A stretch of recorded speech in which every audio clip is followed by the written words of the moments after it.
Buenas tardes a todos, muchas gracias por haber venido. Es un enorme honor ver cómo año tras año, al venir a esta sala, siempre está llena. La recepción que tiene este seminario pues es un orgullo para todos los que formamos parte de él. Tengo que dar las gracias obligadamente a los máximos responsables del mismo, a Mariano, a Óscar y a Sergio, a Laura, por haberme invitado un año más, porque además este año por aquí han pasado personas como Fernando Savater. Entonces, que hayan invitado a Fernando Savater y que me hayan hecho un hueco a mí es digno de agradecimiento, y más para hablar de algo tan entretenido como Baltasar Gracián. Yo quisiera empezar diciendo que yo me dedico al teatro español del siglo XX y también a la poesía española del siglo XX, y por lo tanto ustedes estarán pensando por qué vengo yo aquí a hablar de un jesuita del siglo XVII que no escribió un verso en su vida, ni una obra de teatro. Pues porque le hago caso. Él dice, uno de sus realces, uno de sus aforismos, dice: hay que hacerse a todo. Y la vida me ha puesto aquí por razones que van a ir entendiendo según vaya desarrollando. Entonces he tenido que hablar de Gracián por razones que la propia vida me ha ido poniendo. La conexión entre el pensamiento de Nietzsche y el de Gracián ha sido invocada desde hace mucho, desde siempre, por los intelectuales españoles que se pensaban que, diciendo que un filósofo o un pensador español había condicionado en algún sentido la obra del filósofo de Röcken, daban un marchamo de calidad, un punto más a la marca España, si conseguían decirlo. Pero esa conexión, ese nexo, no ha pasado en la mayor parte de los casos de vagas resonancias, de aromas impalpables o de sutiles intuiciones. Todo el mundo intuye que hay algo que conecta a Nietzsche con Gracián. Todo el mundo presiente que algo hay en el aire ahí que los une. Por tanto, no soy ni mucho menos el primero que se ocupa de este menester, y de hecho yo lo único que voy a hacer es presentar un poco lo dicho aquí y allá desde principios del siglo XX sobre esta conexión, y eso sí, sustentarla sobre una base bibliográfica que vaya más allá de las fragancias y de las intuiciones en el aire. Pero eso me llevaba a excusarme, porque hoy iba a tener que sacar mi peor versión, que es la del Homo Philologensis, que era la de la bibliografía material. Pero como no hay PowerPoint, pues no voy a poder desarrollarlo mucho, así que se van ustedes a salvar del Homo Philologensis casi en su totalidad. Y acaso al final de todo esto, insinuar, pero esto ya sí que con muchísima humildad y con muchísimo cuidado, alguna continuidad en esa posible investigación a propósito de lo que he llamado aquí jovialidad científica de Gracián, aunque esto sí que son nuevas fragancias, porque las fragancias primero tienen que ser fragancias para convertirse en algo más sólido. ¿Existe, será mi pregunta del final, alguna relación entre la ciencia jovial nietzscheana y el arte de la dicha de Gracián? Esa será mi última pregunta. Pero de entrada voy diciendo que, porque me he preocupado en buscarlo, que cada vez que Gracián dice jovial, Schopenhauer, que es el traductor al que tiene que leer Nietzsche necesariamente, jamás traduce jovial por fröhlich, ¿vale? O sea que en principio hay que ir marcando ya distancias filológicas incluso para el futuro. No cabe duda, en cualquier caso, que Gracián y Nietzsche tienen en común un primer rasgo que los hace idóneos para una sesión como la de hoy. Por eso yo doy gracias por mí, pero también por Gracián. Gracián está muy agradecido de haber podido venir al seminario de literatura y Nietzsche, porque él, su obra, se construye en un espacio intersticial entre la literatura y la filosofía. Tal es así que Gracián, no sé si han leído o si tienen todos alguna familiaridad con las obras de Gracián, pero si ustedes cogen una obra de Gracián, verán que aquello no parece un libro de literatura y, sin embargo, al menos hasta donde yo sé y hasta donde yo he estudiado, Gracián no se estudia en los programas de filosofía, sino en los de filología. Yo estudié a Gracián al lado de Quevedo y de Góngora en segundo de carrera, en literatura del siglo XVII, y no en filosofía moderna, al lado de Hobbes o Campanella, que son filósofos de la misma época, más o menos.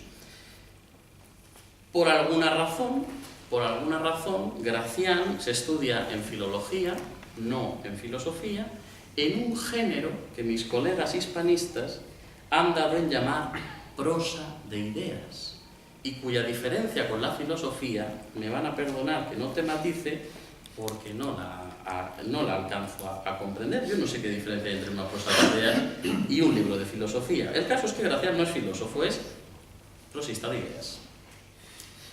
Es curioso que Nietzsche, que yo me moriré diciendo esto, prima di tutto, es un poeta, es un literato, es alguien que cuida el lenguaje, alguien que cree que en el lenguaje es donde hay que jugar la partida del pensamiento.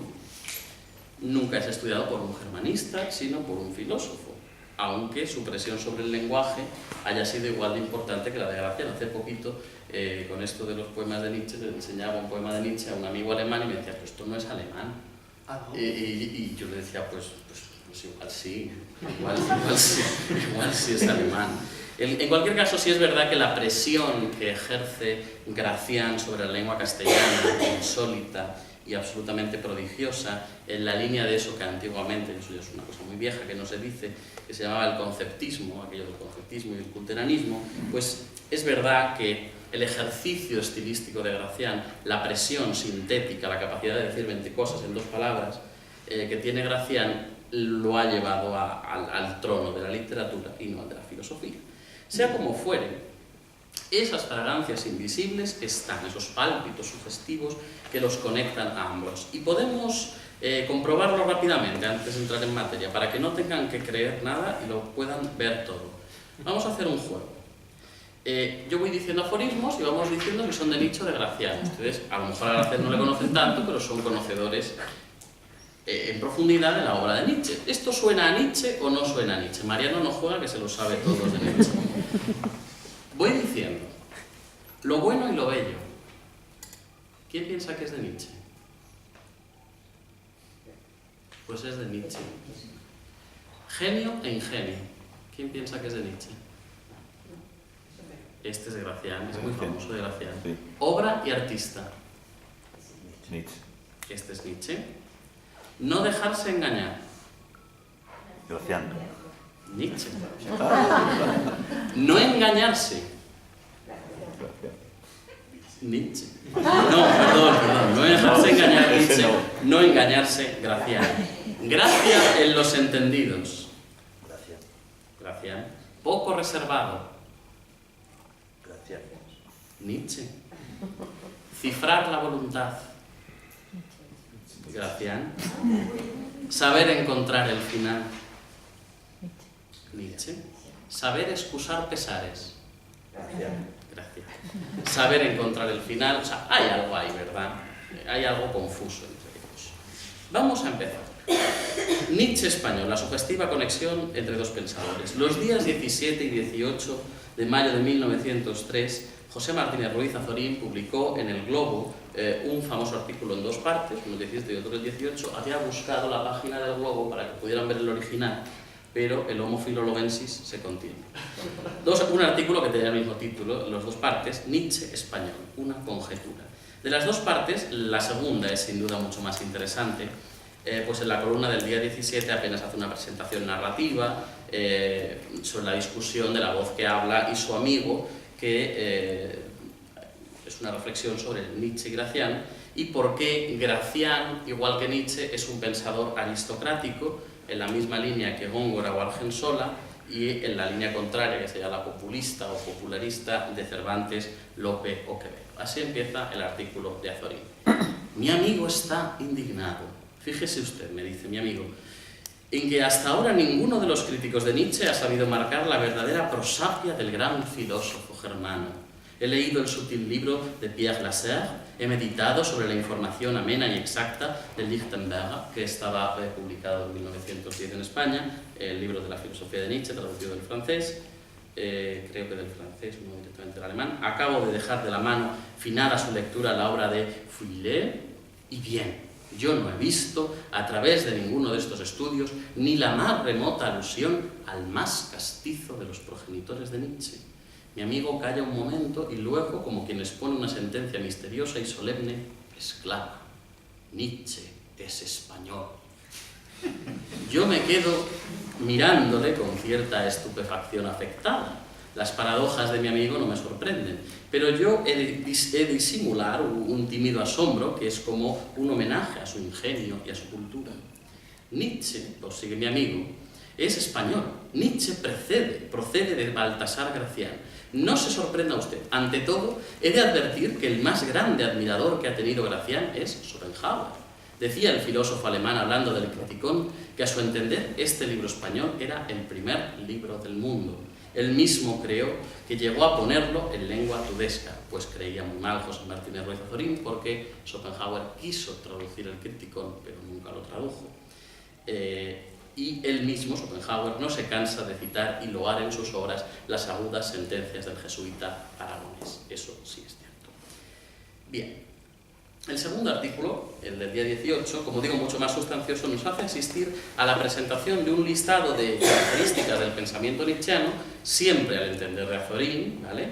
Que ya estaban en el jesuita bilbilitano, lo cual demuestra, trayendo a colación las diferentes citas, la mayoría del Criticón, por cierto. Es normal que cite el Criticón porque el Criticón es la ópera máxima, la obra más importante de Gracián, ¿no? Esa gran novela alegórica que es el parangón absoluto, ¿no? En cuanto que obra cumbre del pensamiento graciano. Algunas de estas conexiones son, como se verá, decididamente brillantes.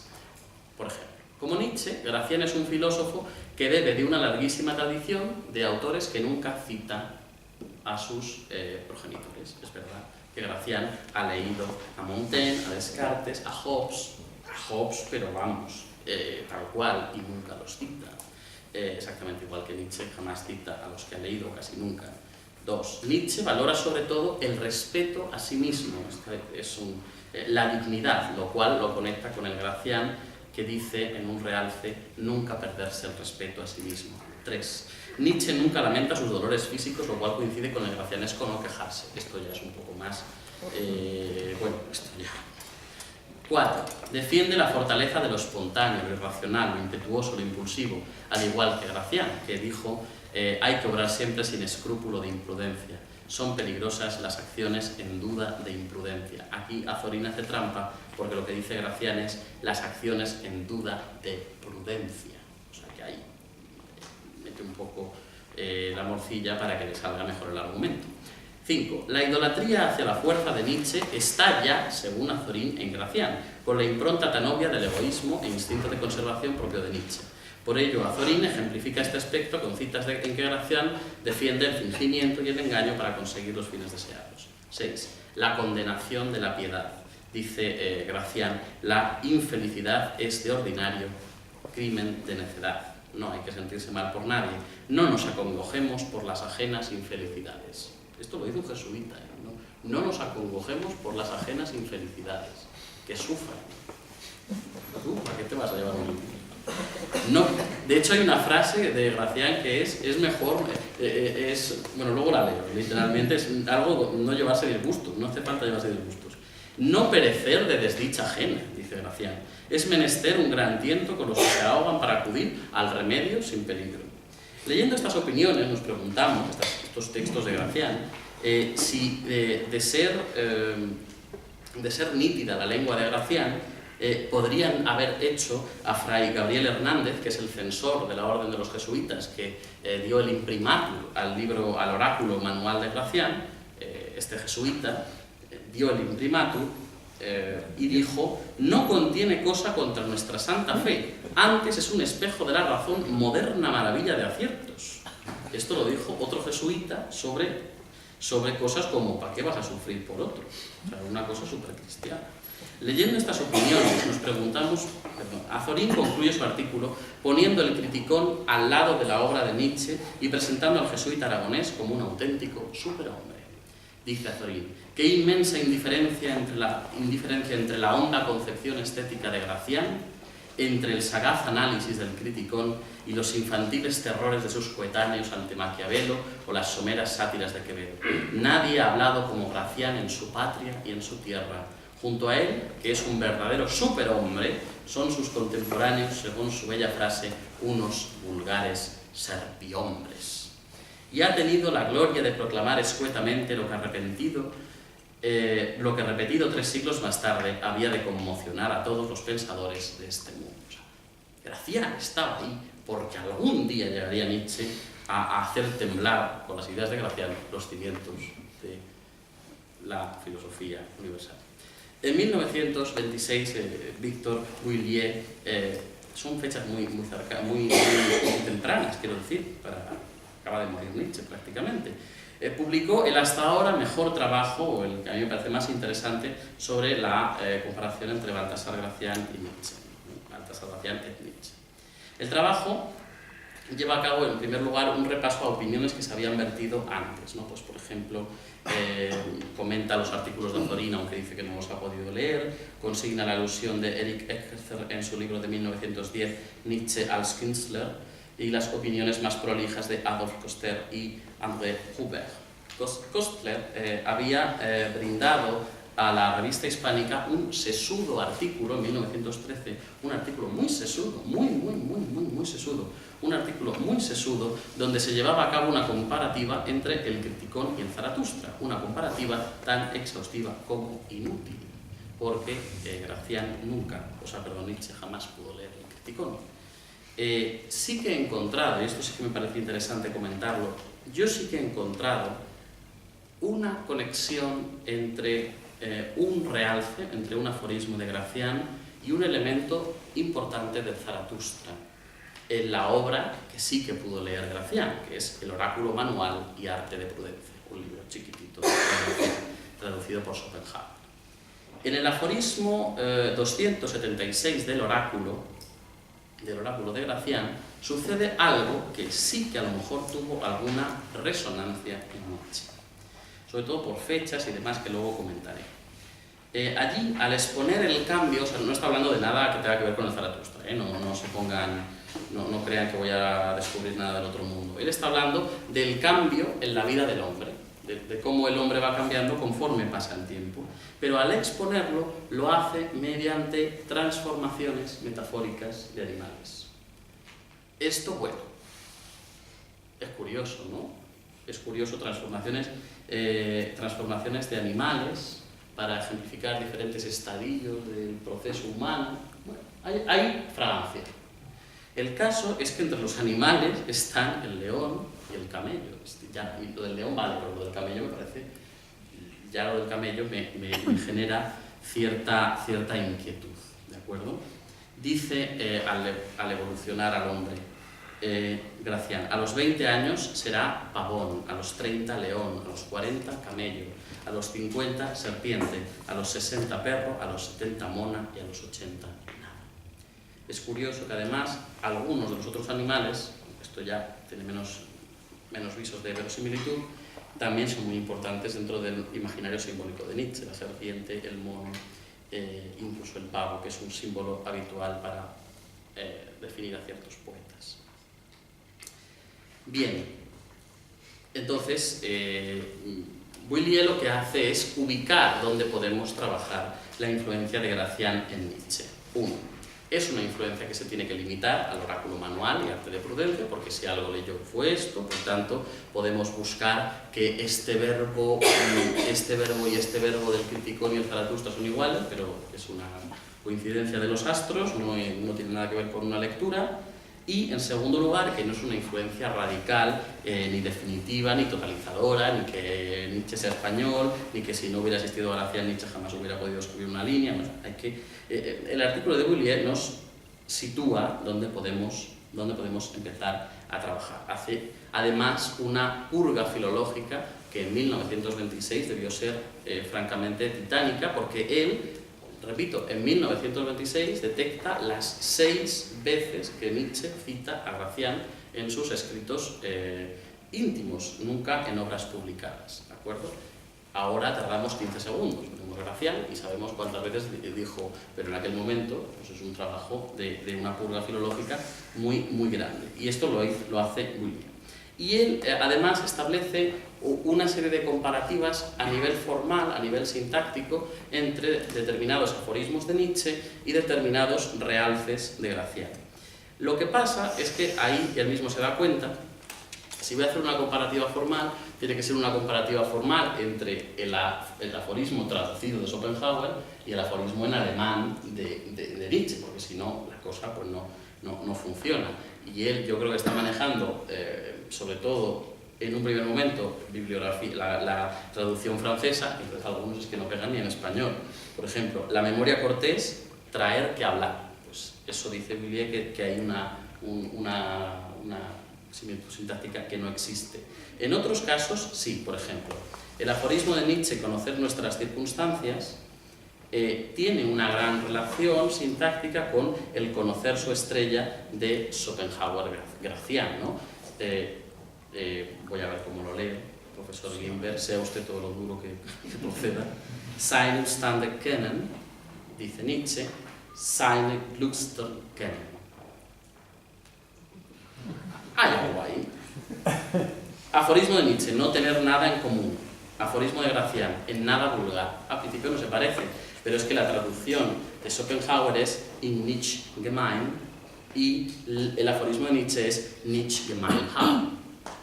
Hay una relación. Aforismo de Nietzsche, aplicación e ingenio. Aforismo de Gracián, aplicación y Minerva.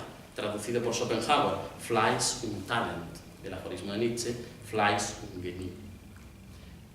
Entonces, cuando se compara el alemán, pues evidentemente sí que salen las cuentas.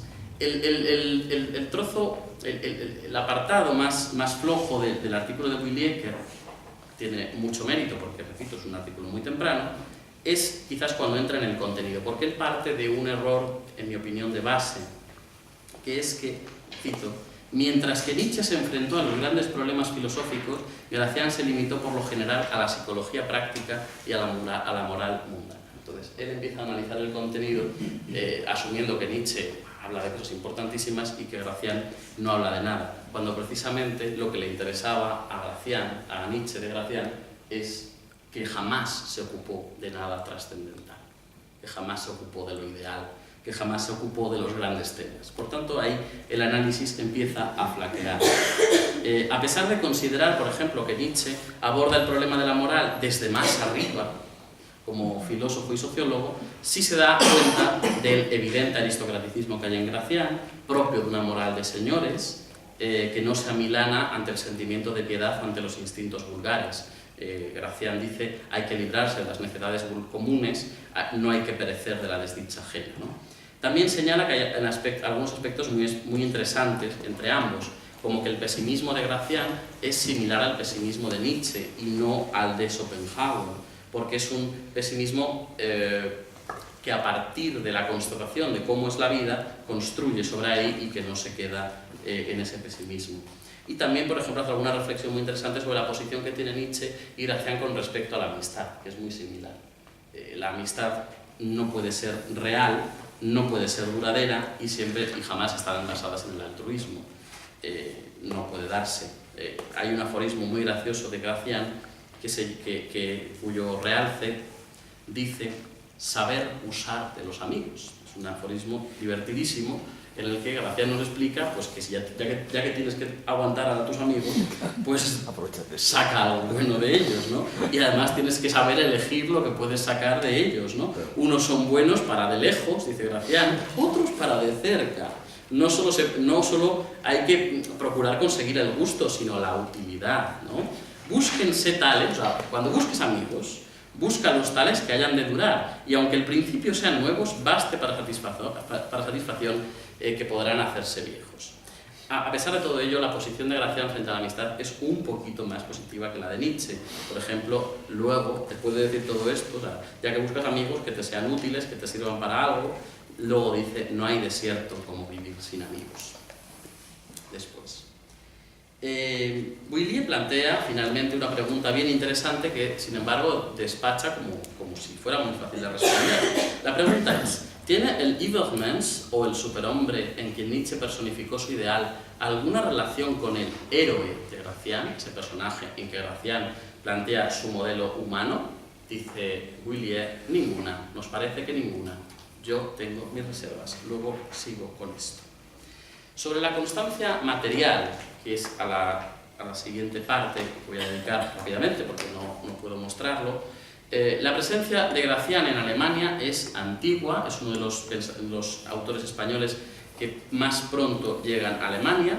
Se hace una traducción del Político en 1672 de Daniel Caspar von Lohenstein, y a partir de ahí todas las ediciones que llegaron de Gracián fueron a través de la traducción de Amelot, de la traducción francesa de Amelot del Oráculo, que tradujo Oráculo manual y arte de prudencia, lo tradujo como L'homme de cœur, el hombre de corazón. A partir de ahí se hicieron 9 ediciones a partir de Amelot hasta 1862, hasta la edición de Schopenhauer, que critica en el prólogo duramente la edición de Amelot. En el 1686 hay una traducción de Sauter, en el siglo XVIII, no tengo el año ahora mismo, se hace un seminario, Christian Thomasius hace un seminario sobre Gracián, etcétera, etcétera. Todo esto hasta 1862, cuando se hace la edición de Schopenhauer. Todo parecía apuntar que Nietzsche había leído a Gracián. La cuestión es si lo había leído. Y el caso es que hace unos meses, haciendo una purga exhaustiva, pero exhaustiva de verdad, de la biblioteca de Nietzsche, de los libros que tenía Nietzsche allí, pues me encontré con algunas sorpresas. No me encontré con lo que estaba buscando, que es de lo que yo debería estar hablando aquí hoy, pero sí me encontré, para mi sorpresa, el libro de Schopenhauer. Por tanto, en su biblioteca Nietzsche tenía el libro, el Hand-Orakel de Schopenhauer, no en la del 62, no en la del 72, sino en la del 77. Pero tuvo que leerlo antes, porque él habla de Gracián antes del 77. Pero el librito que tenía al final de sus días era el del 77. Es curioso porque solo tiene 2 libros de autores españoles en su biblioteca. El de Gracián y el de un señor que vais a conocer todos, José Cabeda, ¿verdad? Un señor ilustrado del siglo XVIII, famoso en el mundo entero por haber desarrollado un tratado de arquitectura asturiana, que es el que tenía Nietzsche en su casa.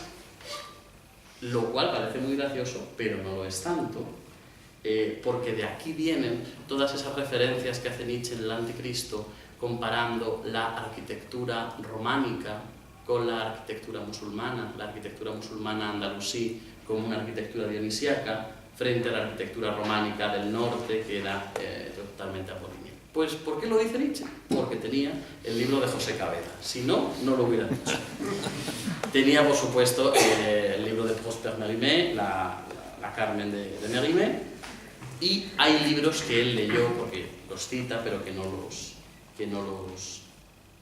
los encontramos. Por ejemplo, el Quijote. Él tenía un Quijote en la traducción de Tieck, que lo tenía desde los 12 años, cuando por su cumpleaños, haciendo un ejercicio de enorme humildad, le manda a su madre la lista de lo que le tiene que comprar de regalo y lo que cuesta. O sea, él había mirado el precio. Entonces sabemos que el Quijote de Tieck, la traducción de Tieck, porque quería esa traducción, costaba 25 groschen de plata.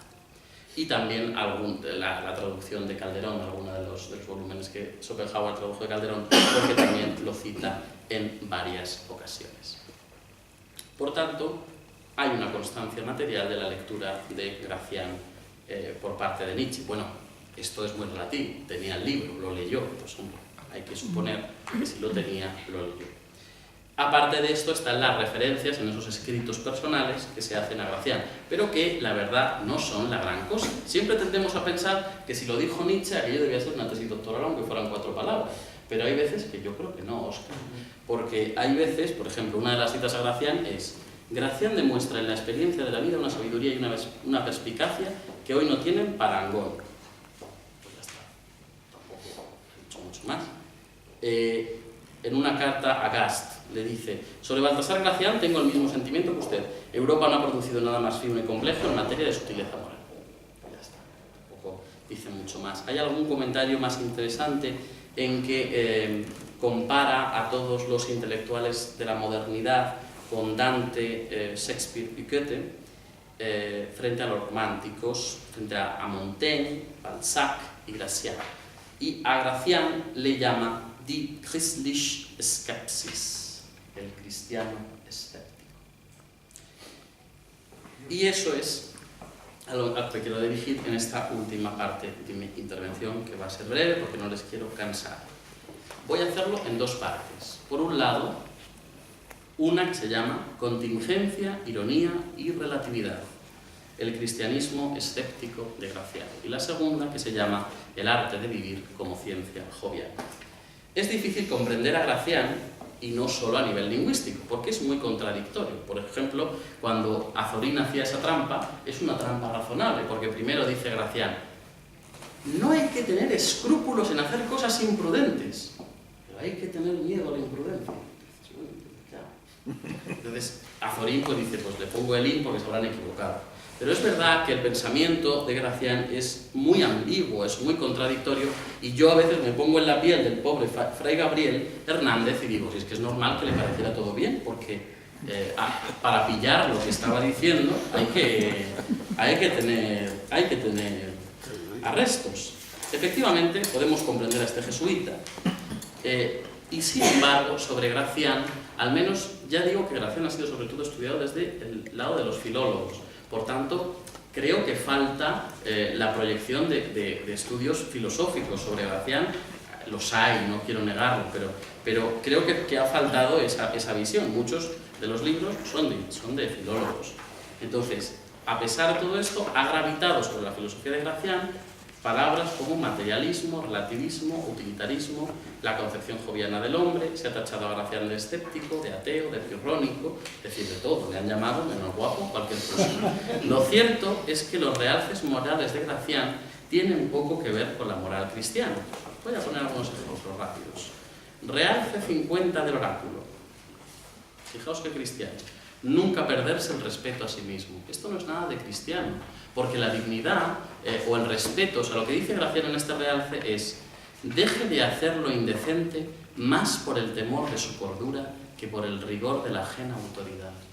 Esto a Fray Gabriel no le parece mal, pero es terrible, porque uno tiene que obedecer la ley porque la pone Dios, no porque uno sea el que se legisla. Esto es grave, esto no es cristiano. Realce 64. Saberse excusar pesares. Este es el que os digo. Es cordura provechosa ahorrarse disgustos. Literalmente, dice Gracián. Es cordura provechosa ahorrarse disgustos. Esto no es cristiano. El cristiano tiene que sufrir. 201. Realce 201.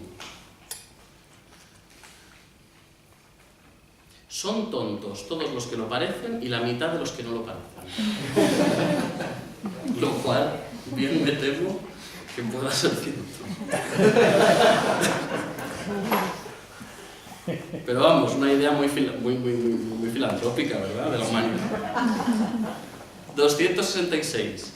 No ser malo de puro bueno. Para Gracián la bondad es un exceso. No hay que ser demasiado bueno. Es lo que nunca se enoja. Tienen poco de personas los insensibles, los que son tan buenos que nunca se enfadan. Son tan buenos que nunca se enfadan. Gran mal es perderse de puro bueno en el sentimiento de insensibilidad. Por lo menos que tengan un poco de sangre. Realce 285. No perecer de desdicha ajena. ¿Qué es lo que hizo Jesucristo? Supuestamente, perecer de desdicha ajena, morir por nuestros pecados. Pero Gracián dice que es lo que no hay que hacer: perecer de desdicha ajena, morir por las culpas. La posición de Gracián con respecto a la realidad, ahora estoy en un tema mucho más filosófico, también dista mucho del esencialismo aristotélico que esperaríamos de un jesuita. Gracián no llega, esto es cierto, a negar de forma explícita la existencia de un ser en las cosas, de que hay un mundo ahí, qué tontería, ¿no? Pero sí lo considera trivial. O sea, a mí que haya una esencia no me importa nada, porque solo lo que acontece, solo la apariencia tiene relevancia práctica, por lo que su grado de existencia es privilegiado. Atentos al realce 130. Realce 130. Hacer y hacer parecer. Las cosas no pasan por lo que son, sino por lo que parecen. Valer y saberlo mostrar es valer dos veces. Lo que no se ve es como si no fuese. Te cagas. Jesuita, español, del siglo XVI. Lo que no se ve es como si no fuese. Esto marcará la posición de Gracián con respecto a esa verdad, puesto que al estar supeditado al estatuto primero de la apariencia, el compromiso del sabio con la verdad también es líquido, también es flexible. Todo depende de la apariencia. Por eso, Gracián nos aconseja cosas de un cinismo como el que os voy a mostrar. Realce 181. Sin mentir, no decir siempre todas las verdades. No hay cosa que requiera más tiento que la verdad, que es un sangrarse del corazón. Tanto es menester para saber decirla como para saberla callar. Realce 210, también en la misma dirección. Saber jugar a la verdad es muy interesante. La verdad es peligrosa, pero el hombre de bien no puede dejar de decirla. Ahí es menester el artificio. Me acuerdo de una escena de los Simpson en que Homer dice: existe la verdad y la verdad. Pues eso es exactamente lo que está diciendo Baltasar Gracián, ¿o no? Ahí es menester el artificio. El hombre debe habérselas con la verdad, estableciendo posiciones cambiantes con respecto a ella en virtud de las circunstancias, y esta licuefacción del compromiso con la verdad se incluye en la propia coherencia del sujeto consigo mismo, porque ni siquiera hace falta ser fiel a uno mismo, que es lo que uno podría esperar. Pues no, tampoco. Realce 220. Cuando no puede uno vestirse la piel del león, vístase la de la vulpeja. André Zelmat considera que todo el pensamiento de Gracián está centrado en un pensar irónico, es un pensar irónico, todo está teñido de ironía, pero sin duda la ironía alcanza su grado supremo en el asunto de la divinidad. Hay un realce que es de una perversión absolutamente inigualable, y les voy a decir por qué. Yo cuando empecé en este seminario decía cosas muy graves. Yo hace 2 años hubiera dicho: Baltasar Gracián tiene un realce donde preconiza la muerte de Dios. Yo no voy a decir tal cosa. Pero Baltasar Gracián hace esto. Y lo peor es que lo hace con un cinismo, con una ironía tan grande para que cuele, que es, de verdad, aterrador. Y es además el único aforismo que no tiene explicación en todo el libro. Aforismo, realce 251. No es nada grave, ¿eh? A nadie le va a sonar nada terrible. Hanse de procurar los medios humanos como si no hubiese divinos, y los divinos como si no hubiese humanos. Comentario. Regla de gran maestro, no hay que hacer comento. Claro, esto lo piensas 2 veces, vamos a ver. Han de procurarse los medios divinos como si no hubiera humanos, entendiendo medios como formas de vivir, es decir, tu forma de vivir debe asemejarse a la de un Dios, como si no tuvieras una condición mundana, cosa que dice en otro aforismo él: no hay nada más humano que ser un Dios. Ahora lo voy a leer. Y el otro, el jesuita. Y la segunda parte: y los divinos y los humanos como si no hubiese divinos, es decir, hay que vivir sin Dios. Hay que vivir como si Dios no estuviera. No tienes que contemplar la posibilidad de la providencia. Es la negación absoluta de la providencia.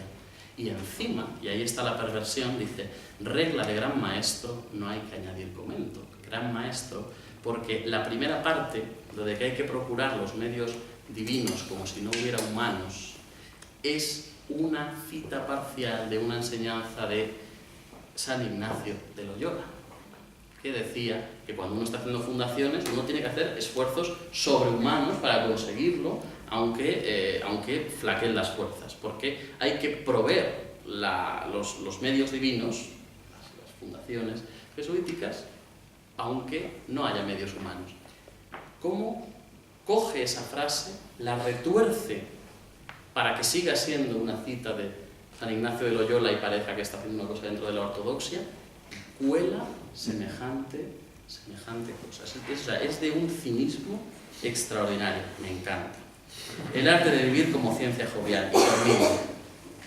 Decía antes que para Bourdieu no hay posibilidad de entender al superhombre como al héroe de Gracián. Gracián llama, en el héroe, llama a su modelo de hombre héroe, pero en otras obras le llama santo. Ahora ya podéis ver que el oráculo, el último aforismo del oráculo es en una palabra, ser santo. Pero bueno, ya nos ha quedado claro que este santo no tiene nada que ver con el santo de la capilla. Santo, sabio, es lo que más repite, prudente, agudo, ese modelo de hombre, el agudo, el santo, el sabio. Para Bourdieu no hay posibilidad, porque el héroe de Gracián no es una instancia imaginaria, no es una figura imaginaria, como si lo es, a su entender, el ultrahombre. Porque Gracián considera que ya ha habido hombres prudentes, considera que ya ha habido sabios. Sería una larga discusión ponernos, y ahora no es el momento, e intentar discutir si el ultrahombre de Nietzsche es una figura imaginaria o no, si es un proyecto, o si han existido ultrahombre en opinión de Nietzsche antes de Nietzsche. Es decir, ¿Zaratustra es un ultrahombre? Es la pregunta. Cuando Nietzsche habla de César Borgia en el Anticristo, ¿lo está tematizando como un ultrahombre? Es una discusión que es compleja y que no viene a cuento. Yo no quiero establecer un paralelismo entre esa figura que es verdad que es vaga, ambigua del ultrahombre, con el héroe de Gracián, pero sí con otra, que es mucho más clara la relación, que es la figura del espíritu libre. El sabio gracianesco, el científico gracianesco y el científico nietzscheano. Esto me sirve por varias razones. Una, porque Nietzsche lee a Gracián en medio de su periodo positivista, porque tiene la edición del 77, es decir, en algún momento del 77 fue a comprar un libro cuando él estaba escribiendo las primeras versiones de Humano demasiado humano y de Aurora. Por tanto, la influencia de Gracián en el periodo positivista es donde está Gracián, en el periodo positivista. Dos, porque Nietzsche está continuamente hablando del espíritu libre en presente, por tanto ya no tenemos esa objeción de que sea posible que no hayan existido espíritus libres, y además porque la relación textual es mucho más grande. Escoger la figura del espíritu libre, por tanto, me lleva a leer el aforismo 21, el realce 21 de Gracián, que es lo que me va a permitir establecer ese paralelismo. Es un realce que dice: arte para ser dichoso. Reglas hay de ventura que no todo es acasos para el sabio. Puede ser ayudada de la industria. Conténtanse algunos con ponerse de buen aire en las puertas de la fortuna y esperan que ella obre. Mejor otros pasan adelante y válense de la cuerda audacia que en alas de su virtud y valor puede dar alcance a la dicha y lisonjearla eficazmente. Pero, bien filosofado, no hay otro arbitrio sino el de la virtud y atención, porque, y aquí viene lo importante, no hay más dicha ni más desdicha que prudencia o imprudencia. Claro, esto parece muy fácil, y él asocia la prudencia con la felicidad. Ser feliz es ser prudente. Y yo me pregunto, ¿pero entonces qué es ser prudente? Ser prudente, por el 19, el realce 19, es no entrar en las cosas con sobrada expectación, porque, fíjense la frase, la esperanza es la gran falsificadora de la verdad. Lo mismo dice Nietzsche en el Anticristo. Prudencia es, según el realce 77, saberse hacer a todo. Prudencia es entender con el 82 que nunca hay que excederse, ni siquiera en la bondad. Es comprender que las relaciones humanas no se basan en idílicos afectos, sino en crear dependencia, hacer depender, porque, cito, acabada la dependencia, acaba la correspondencia y con ella la estimación. Gracián, 1640. Prudencia es la actitud de quien comprende el auténtico funcionamiento de la vida, negando, aunque sea por ausencia, toda motivación ideal o espiritual en el ser. Prudencia es, como diría Nietzsche, poner en hielo el ideal. Es el estatuto de comprensión del desengaño de todo lo ideal. Eso es ser prudente para Gracián. Por eso Gracián no habla de nada ideal, porque el hombre astuto, el hombre prudente, es el que ha comprendido el desengaño. Es el que se ha desengañado. Y sin embargo, ese desengaño, en vez de generar un pesimismo, lo que genera es pura felicidad. Gracián no se ocupa de los grandes temas filosóficos, porque para el jesuita, pirrónico y escéptico, el arte de vivir es vivir bien y nada más. Y vivir bien, ser virtuoso, es una medianía, para la cual la bondad también puede ser un exceso y la que incluso los contrarios están contemplados. Por eso, ser prudente es ser imprudente a veces. Volviendo a la frase clave del aforismo 21, nos encontramos con que la consecuencia de alcanzar la comprensión del desengaño, del funcionamiento del arte del vivir, no es el pesimismo, y que de hecho ese halo de misantropía que le ponemos a Gracián o a Nietzsche no está en ellos, sino en nuestros ojos, que cuando vemos al hombre como es, nos encontramos con el desprecio por un modelo falso que aún impera. ¿Dónde está el pesimismo en Gracián? En ningún sitio. ¿Dónde hay una censura al egoísmo, al ejercicio de lo que él llama las tempestades de la voluntad? ¿Dónde hay en Gracián una crítica a la falta de piedad? En ningún sitio. No hay que ser piadoso. El pesimismo está en quienes al leerle se topan de bruces con una imagen del ser humano que no se acomoda a sus aspiraciones. En Gracián el arte de vivir es el arte de comprender la vida como es, sin engañarse, no engañarse en las personas, repito. Produce satisfacción, esto es alegría, una serenidad que nos hace santos en una suerte de santidad laica que poco o nada tiene que ver con la cristiana. 3 S hacen dichoso, santo, sano, sabio, dicen 300. La paradoja, que la constatación de ese desengaño, por lo demás tan barroco, produzca felicidad, nos recuerda al desengaño que produce en el hombre la muerte de Dios. Gaia Ciencia 343. Lo que sucede con nuestra jovialidad. Dice Nietzsche, muy conocido, por tanto solo leo el final.